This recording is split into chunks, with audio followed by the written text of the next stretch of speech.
Assalamualaikum warahmatullahi wabarakatuh. Subhanallah walhamdulillah wa la ilaha illallah wallahu akbar. Allahumma sholli ala Muhammad wa ala ali Muhammad.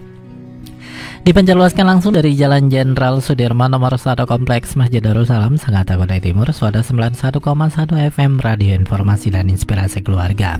Alhamdulillah sahabat Suara, dalam malam hari ini 20 Zulqa'dah 1444 Hijriah atau bertepatan dengan tanggal 8 Juni 2023, sahabat siar Anda Bang Darda kembali dapat menyapa sahabat di Inspirasi Malam di Darda Show. Ya sahabat Suara, semoga sahabat Suara sehat selalu, berbahagia selalu, dan tidak kurang satu apapun. Amin ya rabbal alamin. Sahabat Soda, malam hari ini kita akan mendengarkan ceramah Ustadz Abdul Somad LCMA dengan judul Husnul Khotimah. Seperti apa orang-orang yang bisa Husnul Khotimah? Tentunya itu harapan kita semua bisa mati dalam keadaan Husnul Khotimah. Yuk kita dengarkan ceramah Ustadz Abdul Somad. Selamat mendengarkan.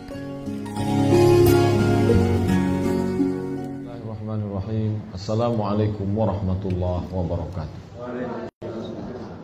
Alhamdulillah wassalatu wassalamu ala rasulillah sayyidina wa maulana Muhammad ibni Abdillah wa sahbihi wa man tabi'ahu wa mawala. Bapak, ibu-ibu, hadirin hadirat yang dimuliakan Allah subhanahu wa ta'ala, kita masih diizinkan Allah pagi ini untuk bertatap muka di majelis yang baik, di majelis ilmu. Untuk itu kita bersyukur dengan mengucapkan alhamdulillahirabbil alamin. Kemudian berselawat kepada Rasulullah dengan mengucapkan Allah ala sayyidina Muhammad wa ala ali Muhammad. Mudah-mudahan sampai akhir hayat nanti kita diberikan istiqamah menjalankan agama Allah. Amin ya rabbal alamin. Bapak-bapak, ibu-ibu yang dimuliakan Allah, pagi ini tema kita adalah tentang husnul khatimah. Husnu artinya baik, khatim artinya penutup. Makanya ada istilah khatam Quran, penutup habis baca Quran. Kita selalu berdoa kepada Allah, Allahumma khatim bi husnil khatimah. Ya Allah, tutuplah usia kami ini dengan husnul khatimah. Wala tahtim alaina bisu'il khatim. Berikut kita kaji sesuai hadis-hadis Nabi sallallahu alaihi wasallam. Yang pertama, yang husnul khatimah itu orang yang ucapan terakhirnya la ilaha illallah. Hadisnya Sunan Tirmizi riwayat Muaz bin Jabal. Qala Rasulullah bersabda, man kana akhiru kalamihi, siapa yang akhir kalamnya la ilaha illallah, la ilaha illallah, dakhalal jannah, maka dia masuk surga.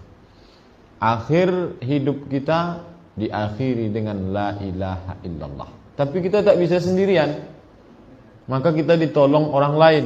Mana hadis menyuruh menolong? Hadis yang bawah, riwayat Muslim dari Abu Sa'id Al-Khudri, kata Rasulullah, laqinu mautakum, talqinkan.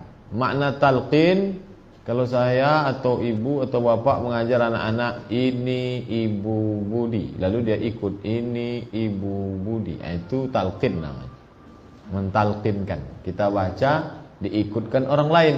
Maka orang yang mau sakaratul maut itu supaya ucapan terakhirnya la ilaha illallah dibimbing dia dengan talqin.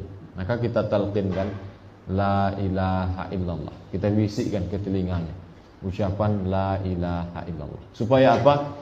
Supaya ucapan terakhirnya la ilaha illallah, supaya dia mendapatkan husnul khatimah.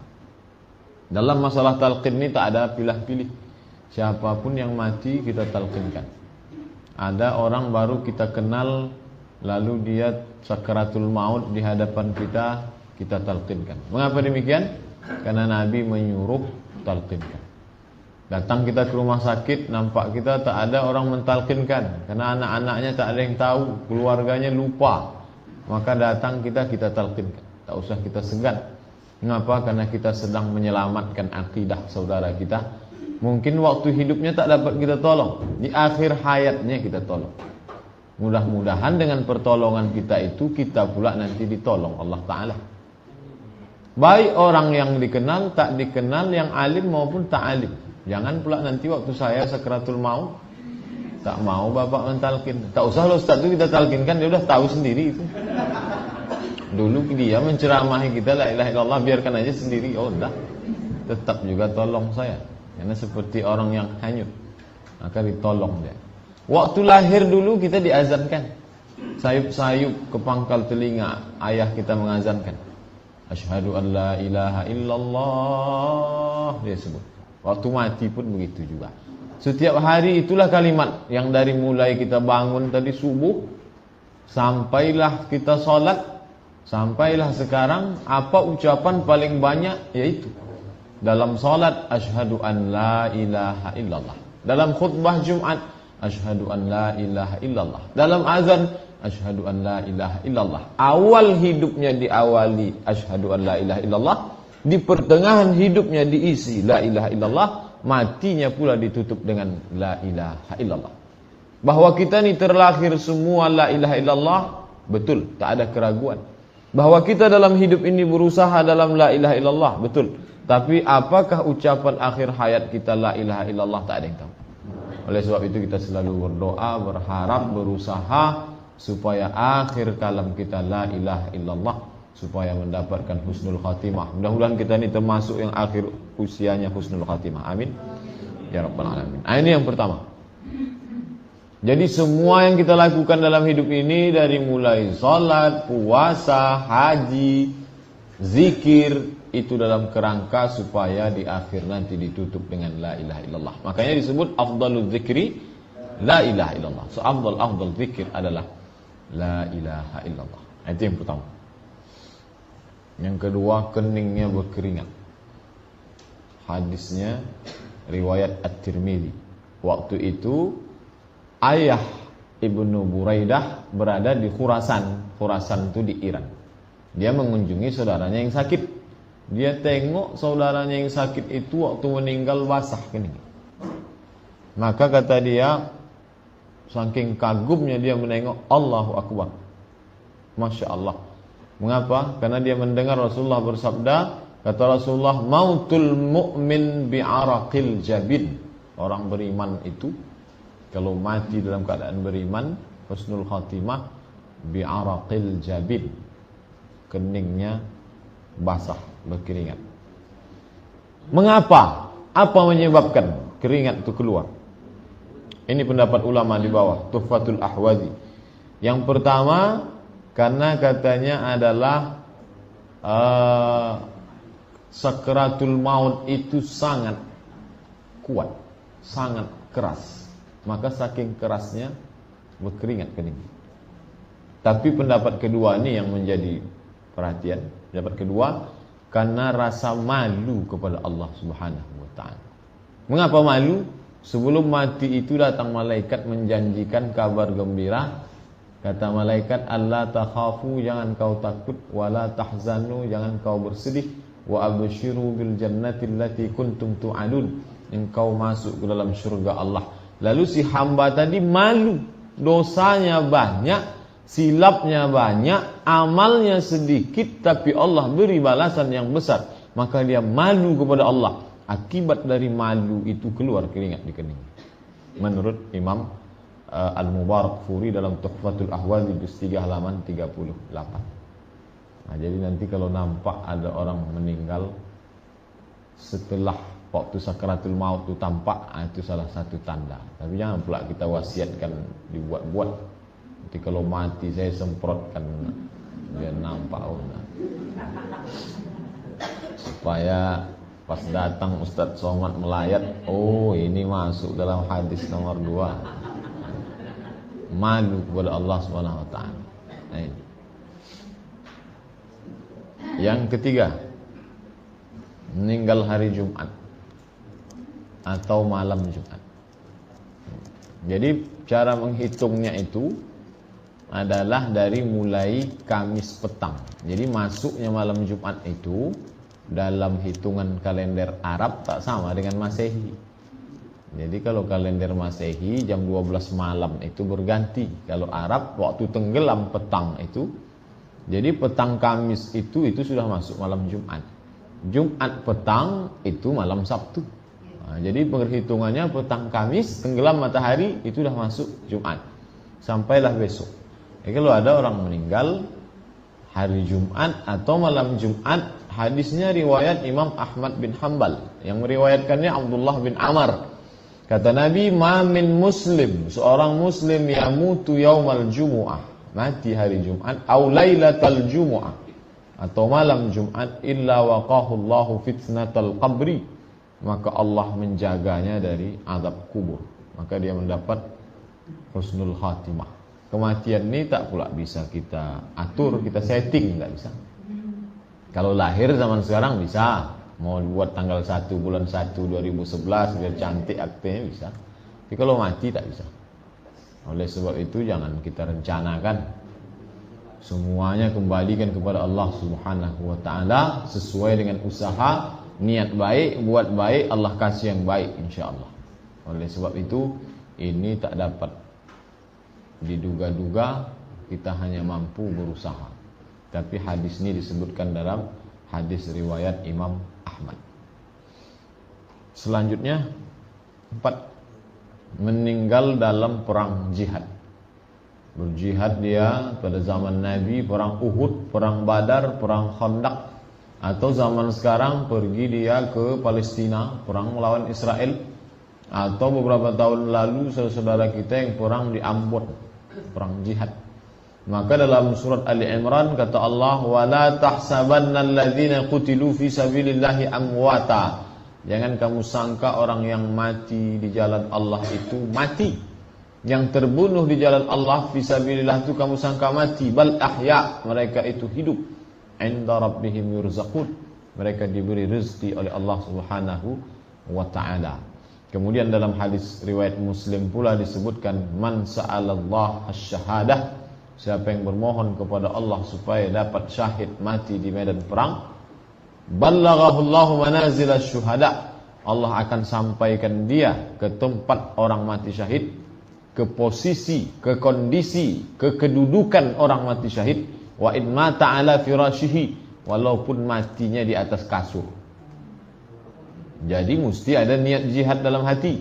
Orang yang mati tak pernah terlintas niat jihad dalam hatinya, matinya mati jahiliyah. Maka mesti ada niat dalam hati. Ya Allah, andai kau berikan kesempatan, aku ada niat untuk berjihad membela agama Allah Subhanahu wa taala. Itulah yang ditakutkan orang kafir. Jihad disebut teroris. Jihad disebut teror. Jihad dalam Islam adalah membela agama Allah Subhanahu wa taala. Jihad tidak memulai perang. Jihad sifatnya membela diri, mempertahankan. Kalau dikatakan jihad memulai, tak betul, tak paham dia tentang jihad. Jihad itulah yang mau dipelintir, diselewengkan, lalu disalah artikan, lalu Islam kalau membela agamanya dia akan dituduh teroris. Tak betul. Oleh sebab itu dalam fikih ada khusus dibahas fikih jihad. Tak hanya fikih suci air, suci mensucikan, masalah darah, masalah wudu, salat, tayamum, tidak. Ada fikih jihad. Kapan kita berjihad, apa rukunnya, apa syaratnya dan lain sebagainya. Salah satu tonggak kekuatan Islam itu adalah terletak pada jihad. Oleh sebab itu orang yang mati di medan jihad, maka dia mati dalam keadaan husnul khatimah. Keempat. Kelima, meninggal karena ta'un. Ta'un itu penyakit wabah pes zaman sekarang. Dalam bahasa Arabnya ta'un. Hadisnya Bukhari dan Muslim. At-ta'un syahadatun likulli muslim. Wabah penyakit ta'un, pes, adalah mati syahid bagi setiap muslim. Jadi tak hanya orang yang mati berjuang fisabilillah saja yang mati syahid. Orang yang terkena wabah penyakit pes itu pun mati syahid. Mengapa? Nah, itu pertanyaan. Mengapa dihukumkan sama? Di bawah ini penjelasannya dalam kitab Fathul Bari karya Imam Ibnu Hajar Al-Asqalani. Ada syaratnya. Apa syaratnya? Ketika wabah itu datang, na'udzubillah, andai wabah itu datang ke Pekanbaru, maka dia menetap di sini, dia tak lari. Dia tidak pergi keluar tempat wabah itu datang, dia menerima dengan penuh kesabaran, dia terima bahwa itu adalah qada dan qadar Allah, lalu dengan kesabaran itu dia mati, maka itulah baru dapat syahadah. Tapi kalau waktu kena itu dia mengutuk, mencaci maki, sumpah serapah, matinya tak mati syahid, ya mati konyol. Oleh sebab itu mengapa disebut tak boleh pergi? Karena penyakit ini menular. Kalau dia pergi ke tempat lain, maka wabah itu akan berpindah kepada orang lain, akan makin banyak menyebar. Maka dia bersabar menerima penyakit itu di tempat tersebut dengan penuh kesabaran bahwa itu ketetapan Allah Subhanahu wa taala, masuk dalam rukun iman yang keenam. Antu'mina billah, engkau beriman kepada Allah biqadrihi, dengan qada dan qadarnya, khairihi wa syarrihi, yang baik maupun yang tak baik. Termasuk dalam hal ini masalah penyakit yang disebut dengan penyakit taun. Makanya disebut ia menetap di tempat wabah tersebut, tidak lari keluar dari tempat tersebut, dengan perasaan tidak gelisah, tidak cemas, hanya berserah diri kepada ketentuan Allah dan ridha dengan takdir Allah. Jadi kalau hanya sekedar terkena penyakit ini, lari, tak ridha, maka tak masuk dalam kategori. Jadi dia bersyarat yang ditetapkan oleh para ulama. Hadisnya sahih Bukhari dan sahih Muslim. 6. Meninggal karena sakit perut. Hadisnya sahih, hadis sahih Muslim. Wa man mata fil batni fahuwa syahid. Siapa yang meninggal dunia karena sakit perut, maka ia mati syahid. Tapi ini pun bersyarat juga ditetapkan ulama. Matinya itu dengan karena kesabaran, dan dia menerima itu sebagai takdir Allah Subhanahu wa taala, dan tidak pula dia menyumpah serapah, mengutuk nasib, mengutuk Allah dan lain sebagainya. Dia terima itu sebagai ujian Allah bahwa itulah akhir hayatnya, maka matinya itu dalam keadaan mati syahid. Kenapa? Karena penyakit adalah bagian dari ujian yang diberikan Allah Subhanahu wa taala. 7. Meninggal karena tenggelam. 8. Meninggal karena tertimpa reruntuhan. Hadisnya sahih. Kebanyakan hadis tentang ini hadis-hadis sahih Bukhari dan Muslim. Yang pertama, karena tenggelam. Yang tenggelam itu wal ghariq. Ghariq artinya tenggelam. Orang yang mati tenggelam. Kemudian pula yang ke-8, sahibul hadam, yaitu orang yang tertimpa reruntuhan. Mau pergi ke Sumatera Barat, sampai di bawah bukit longsor, mati. Tapi bersyarat juga, perginya itu karena mau mengambil S3 di Universitas Andalas misalnya, karena Allah SWT. Kalau perginya mau berbuat maksiat, selingkuh, oh yang tidak bisa. Sudah tertangkap, dibuka mobilnya, tertangkap sama orang, itu tak bisa. Oleh sebab itu bersyarat juga perjalanannya tidak maksiat, dalam rangka ketaatan kepada Allah. Tahu-tahu datang musibah, maka itu masuk kategori orang yang mati syahid. Begitu juga dengan tenggelam. Jadi orang yang tenggelam di kapal Titanic jangan kita sebut mati syahid. Mereka minum kamput, minum wine di situ, dapat mati syahid. Nah, Sukhoi nanti kita bahas. Jadi tenggelam itu pun perjalanannya fisabilillah. Jamaah haji berangkat, tahu-tahu tenggelam di laut Atlantik atau di Samudra Hindia, maka perjalanan itu meninggal, maka keluarga yang ditinggalkan tak usah terlalu bersedih hati, karena mereka meninggal dalam keadaan syahid. Tapi kalau perjalanan itu maksiat, maka tak dapat dikatakan sebagai mati syahid. 9. Meninggal karena melahirkan. Inilah kelebihan perempuan yang tak didapat laki-laki. Inna syuhada'a ummati, kata Nabi, hadisnya riwayat Imam Ahmad, sesungguhnya para orang mati syahid di antara umatku idzan laqalil, sedikit. Di mana dia yang menyebutkan perempuan? Wal mar di ujung terakhir. Wal mar'atu yaqtuluha waladuha, perempuan yang mati terbunuh karena anaknya. Maksudnya mati karena melahirkan. Proses mengandung 9 bulan 10 hari, proses panjang dengan berbagai macam, ya kalau bahasa Al-Qur'annya wahnan ala wahnin, lemah di atas lemah. Tak ada kesulitan yang lebih sulit daripada itu, tak tergambarkan dengan kata-kata.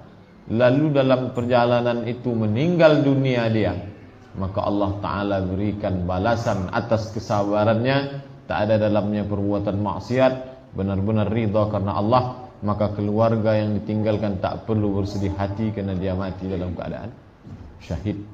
Hadisnya disebutkan dalam hadis riwayat Ahmad. Oleh sebab itu, entah keluarga kita, tetangga kita, maka kita sampaikan kepada keluarga yang ditinggalkan, wa basyiris sabirin, berikanlah kabar gembira, alladzina idza asabathum musibah, kalau mereka ditimpa musibah, innalillahi wa inna ilaihi raji'un. Tapi ada kelebihan lain, bahwa Allah Ta'ala berikan kelebihan mati syahid bagi perempuan yang meninggal karena melahirkan. 10. Meninggal karena terbakar. Hadisnya riwayat Imam Malik dalam Al-Muwatta dari Jabir bin Atiq. Orang yang mati syahid itu ada 7. Di antaranya adalah dalam kata kalimat wal hariq, baris terakhir nih. Ini yang disebut terbakar. Wal hariq, terbakar. Dia seorang yang saleh, baik, bekerja di pemadam kebakaran, lalu kemudian terjebak oleh api, mati dalam tugasnya, masuk kategori itu. Atau rumahnya terbakar, dia tak sadar, mati dalam itu. Tapi kalau nanti terbakar lokalisasi, lalu ada orang mati, jangan kita bilang, ini kita antar jenazah dia mati syahid. Oh, apa pula mati syahid? Matinya dalam keadaan tak beriman. Kata Nabi, la yazni zani hina yazni wa huwa mu'min. Seorang yang berzina tak berzina kalau dia beriman. Ketika dia berzina itu tak ada iman dalam dirinya, tak dapat kita katakan mati syahid. Oleh sebab itu, ini pun bersyarat, jangan kita pahami secara bebas tekstual. Ada penjelasannya disebutkan ulama. Oleh sebab itu, ini penyakit, ini adalah musibah yang ditimpakan Allah. Sudah cukup usaha, tapi ternyata begitulah kehendak, qada dan qadar Allah Subhanahu wa taala. Lalu dia beriman, mati dalam keadaan keimanannya.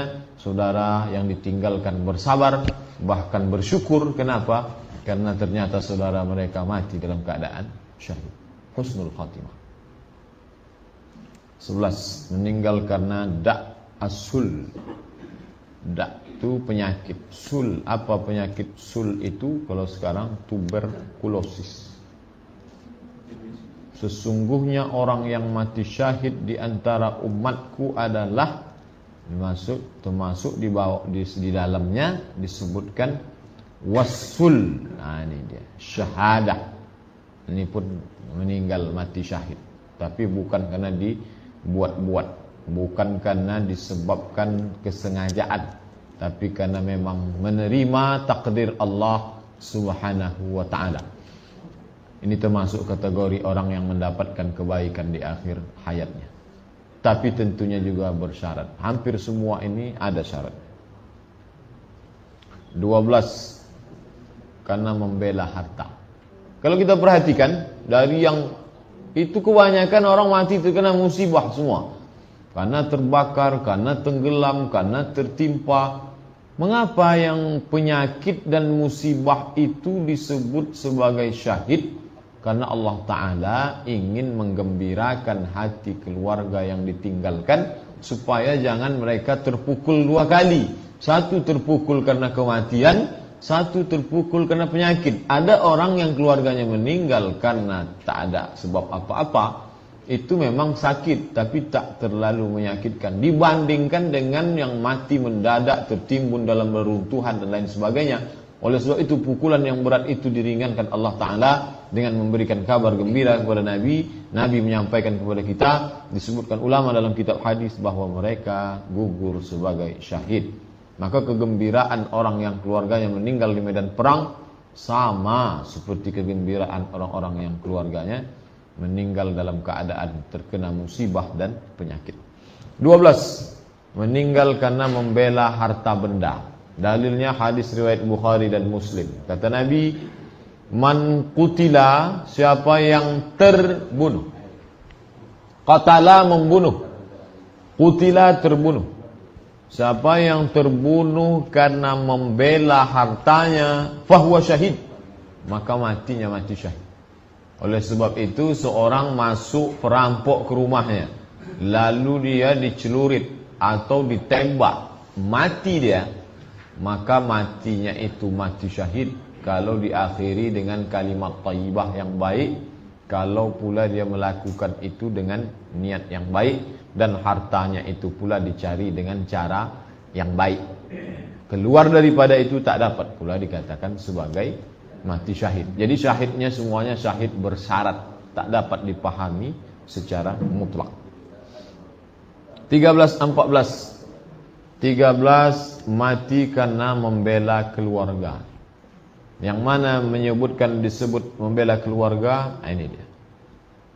Wa man qutila duna ahlihi, siapa yang mati karena membela, terbunuh karena membela ahli keluarganya. Na'udzubillah, istrinya mau diperkosa orang di tengah perjalanan, lalu dia bela, mati dia dalam keadaan itu, mati syahid. Anak-anaknya mati dia dalam keadaan itu, maka mati syahid. Auduna damihi, darahnya, membela dirinya dalam perjalanan sendirian, lalu ingin dirampok, dirampas, dibunuh oleh orang, maka matinya dalam keadaan mati syahid. Ini semua dijelaskan dalam hadis Sunan Abi Daud. Yang terakhir, yang ke-15, meninggal dalam amal saleh. Yang tadi itu tak bisa kita rencanakan. Tak bisa kita rencanakan mati dalam longsor, mati itu semua kehendak Allah Subhanahu wa taala. Tapi yang ke-15 ini itu bisa kita rencanakan. Kenapa? Karena kita semua berniat beramal saleh dan kita lakukan amal saleh, kita mau kita mati dalam keadaan beramal saleh. Apa kata Nabi sallallahu alaihi wasallam? Man qala la ilaha illallah, siapa yang mengucapkan la ilaha illallah ibtigha'a wajhillah, hanya mengharapkan keridhaan kemuliaan Allah, khutima lahu biha, lalu ditutup usianya dengan itu, dakhalal jannah, maka dia masuk surga. Wa man shama yauman, orang yang berpuasa ibtigha'a wajhillah, hanya mengharapkan kemuliaan Allah, khutima lahu, mati dalam keadaan berpuasa, dakhalal jannah. Man tasaddaqa bi sadaqatin, orang yang bersedekah ibtigha'a wajhillah, mengharapkan kemuliaan keagungan Allah, khutima lahu, mati dia dalam keadaan itu, pun dia mendapatkan itu, dakhalal jannah. Hadisnya riwayat Imam Ahmad bin Hanbal dari Huzaifah ibn al-Yaman. Oleh sebab itu, walaupun yang disebutkan dalam hadis ini hanya 3, mengucapkan la ilaha illallah, berpuasa, bersedekah, tapi ketiga amal ini jangan dibatasi hanya 3. Nabi menyebutkan 3, sesungguhnya 3 ini adalah contoh dari 3 amal. Puasa itu amal badan, karena puasa itu amal badan, menahan diri, sikap menahan dari segala yang dilarang oleh Allah. Mengucapkan la ilaha illallah, amal lidah, zikir. Sedekah, amal harta. Jadi ada 3 amal yang diwakili dalam satu hadis. Oleh sebab itu tak terbatas hanya ini. Kalau orang sedang beramal, mengamalkan amal lidah, zikir, mengamalkan amal badan, menahan dari yang haram, puasa contohnya, dan bersedekah sebagai wakil dari amal harta, ketiga jenis amal ini kalau kita laksanakan, mati kita dalam melaksanakan itu, maka kita pun mendapatkan husnul khatimah. Oleh sebab itu ketika ada orang mati sedang belajar, mati sedang mengajar, mati sedang bekerja, masuk dalam kategori ini. Kenapa? Karena semuanya dengan catatan 3 kali disebut. Coba kita perhatikan, 3 kali disebut. Ibtigha'a wajhillah, hanya mengharapkan Allah. Ibtigha'a wajhillah, hanya mengharapkan kemuliaan dari Allah. Ibtigha'a wajhillah, hanya mengharapkan kemuliaan dari Allah Subhanahu wa ta'ala. Mati kita dalam itu, maka kita termasuk dalam kategori orang-orang yang mendapatkan husnul khatimah. Apa makna keutamaan mati syahid itu? Apa maknanya? Apa sebenarnya makna syahid? Ini penjelasannya dalam Fathul Bari. Inna syahid, kata Imam Ibnu Hajar al-Asqalani, orang yang mati syahid itu yufar lahu kulla syai', semuanya diampuni silap salah kesalahannya, illa dain, kecuali hutang. Oleh sebab itu maknanya keterkaitan dia dengan manusia tak dapat ditutupi dengan syahidnya. Oleh sebab itu kalau ada dosa saudara manusia, baik yang bersifat dosa lidah, dosa harta, ada sangkut paut hutang piutang, itu tak dapat tertutupi. Tapi dosa kepada Allah Ta'ala, karena Allah Maha Pengampun, melihat musibah yang dia terima, maka dia diampuni Allah. Ketika datang seorang sahabat bertanya kepada Nabi, "Ya Rasulullah, mengapa orang yang mati syahid itu tak terkena azab kubur?" Kata Nabi SAW, satu tebasan pedang di kepalanya cukup mewakili sakitnya azab kubur. Jadi Allah Ta'ala berikan keringanan. Tapi yang berkaitan dengan manusia tak dapat. Oleh sebab itu, maka kita pelajaran dari hadis ini, dari ucapan Imam Ibnu Hajar Al-Asqalani ini, supaya kita bersihkan segala macam keterikatan dengan manusia. Kalau salah, kita mohon maaf. Kalau silap, kita mohon maaf. Kalau berkaitan dengan harta benda, maka kita kembalikan. Kenapa? Andai kita mati syahid sekalipun, itu tetap tak dapat ditebus dengan kematian kita sebagai syahid. Kemudian disebutkan pula, apa kelebihan mati syahid itu? Diambil pelajaran dari hadis ini bahwa syahid tidak menghapuskan dosa kepada manusia, dan dosa kepada manusia pula tidak mencegah syahid. Makna keutamaan syahid adalah Allah memberikan balasan khusus dan memberikan kemuliaan tambahan yang tidak diberikan kepada orang lain. Jadi tak jaminan serta-merta ketika dia mati syahid lalu semua yang terkait dengan manusia selesai. Tidak. Oleh sebab itu kalau kita punya keluarga yang masih punya hutang piutang, diselesaikan, karena kematiannya sebagai syahid tak menyelesaikan urusannya dengan sesama manusia. Doa terakhir, doa Abu Bakar Siddiq.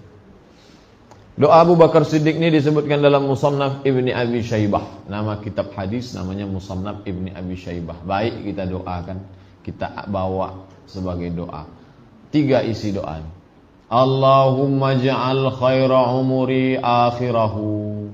Allahumma ya Allah, ij'al jadikanlah khaira umuri sebaik-baik umurku akhirahu, akhirnya. Umur kita ini ada pangkal, ada awal, ada akhir. Ada pangkal, ada tengah, ada ujung. Ada orang pangkalnya baik, masa kanak-kanak baik, masa muda baik, tuanya error. Kita tak mau itu. Kita mau mudanya baik, tengah baik, ujung baik. Tapi andai pun tak baik di pangkal, tak baik di tengah, kita mau ujungnya baik, jadilah. Maka ini doa, Allahumma ja'al khaira umuri akhirahu. Ya Allah, jadikanlah sebaik-baik umurku terakhirnya nanti, ya Allah. Kedua, wa khaira amali khawatimahu. Jadikanlah sebaik-baik amalku khawatimahu, amal penutup. Kita mau amal awal baik, amal tengah baik, amal ujung baik. Andai tak dapat pangkal baik, tengah baik, paling tidak ujung pun baik, jadilah. Allahumma ja'al khaira amali khawatimahu. Ya Allah, jadikanlah sebaik-baik amalku ujungnya, akhirnya. Cuman yang jadi masalah, kita tak tahu apakah amal kita ini amal tengah atau amal ujung. Karena kita tak tahu kapan berakhirnya umur kita. Oleh sebab itu kita selalu berharap diakhiri dengan yang baik. Maka kita selalu berniat baik, berbuat baik supaya Allah tutup dengan yang baik.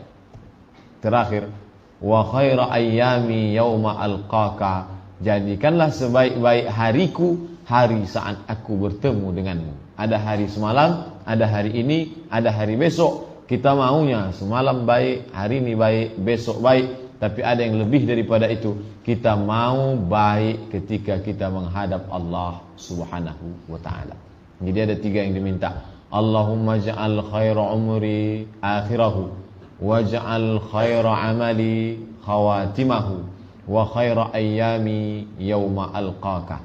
Ya Allah, jadikanlah sebaik-baik umurku yang terakhir, sebaik-baik amalku amal penutup, sebaik-baik hari adalah hari saat aku bertemu denganmu, ya Allah. Doa Abu Bakar Siddiq dalam kitab Musannaf Ibni Abi Syaibah. Bapak dan Ibu hadirin yang dimuliakan Allah Subhanahu wa ta'ala, umur ada awal, ada tengah, ada akhir. Kita sedang menjalani, kita berharap supaya di akhir usia kita ini ditutup dengan yang baik, insyaallah. Amin ya rabbal alamin. Sebaliknya pula, mungkin ada saudara, kerabat, tangga kita yang mengalami hal-hal yang disebutkan di atas tadi, maka kita sampaikan bersabar. Kenapa? Karena mereka termasuk golongan orang yang syahid. Syahid diambil dari kata syahidah. Syahidah contohnya penggunaannya asyhadu. Asyhadu, aku bersaksi. Syahid maknanya dua. Yang pertama, syahid artinya dia disaksikan. Yang kedua artinya dia menyaksikan. Mengapa disebut dengan syahid? Syahid disaksikan karena kematiannya disaksikan oleh para malaikat. Mengapa disebut menyaksikan? Karena saat dia mati itu pun dia menyaksikan malaikat. Jadi maknanya dua. Satu disaksikan, dua menyaksikan. Dua-duanya berkaitan dengan malaikat. Oh, kalau begitu ada orang yang mati tak disaksikan malaikat. Semuanya disaksikan. Hanya saja malaikat maut menyaksikan. Tapi orang yang mati syahid, malaikat rahmat, para malaikat turun menyaksikan kematiannya. Itu yang kita mau. Kalau sekedar malaikat maut, semua disaksikan malaikat maut. Oleh sebab itu yang kita inginkan adalah malaikat rahmat, malaikat pembawa kesabaran. Yang paling kita harapkan adalah malaikat yang datang memberikan kabar gembira. La takhafu, jangan kau takut. Wa la tahzanu, jangan bersedih. Wa abshiru bil jannati allati kuntum tu'adun. Maka kita tengok ada orang yang mati tersenyum. Katanya mati itu sakit. Dalam Quran disebut kullu nafsin dha'iqatul maut. Semua yang mati merasakan sakit. Kenapa dia matinya tersenyum? Yang disampaikan malaikat itu lebih menarik, lebih menyenangkan daripada sakitnya kematian. Sakit memang, tapi kesakitan itu dikalahkan oleh kegembiraan karena mendapatkan kabar gembira dari malaikat. Makanya dia mati dalam keadaan tersenyum. Oleh sebab itu yang kita inginkan. Maka kita bentuk dari sekarang, dari mulai niat baik, amal baik, berharap diakhiri dengan baik, dan senantiasa berhusnuzan kepada Allah Subhanahu wa taala. Mudah-mudahan akhir usia kita ini baik insyaallah. Amin. Ya rabbal alamin. Itu yang dapat saya sampaikan berkaitan dengan 15 husnul khatimah. Terima kasih perhatian Bapak dan Ibu. Mohon maaf ini sekedar pengantar dialog tanya jawab. Wassalamualaikum warahmatullahi wabarakatuh.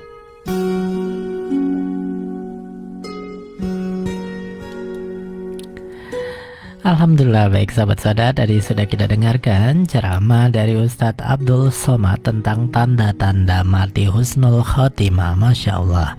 Ya, tadi sudah kita mengetahui beberapa, banyak sekali tanda-tanda husnul khotimah berdasarkan hadis Rasulullah SAW. Sahabat, semoga kita diberikan oleh Allah Subhanahu wa taala rezeki mati dalam keadaan husnul khotimah, mati dalam keadaan baik ya. Amin ya rabbal alamin. Terima kasih atas partisipasinya. Semoga Allah Subhanahu wa taala membalas dengan pahala yang berlipat ganda. Amin ya rabbal alamin. Mari kita tutup dengan hamdalah, alhamdulillahirabbil alamin, dan doa kafaratul majlis. Subhanakallahumma wabihamdika asyhadu alla ilaha illa anta astaghfiruka wa atubu ilaik. Wassalamualaikum warahmatullahi wabarakatuh.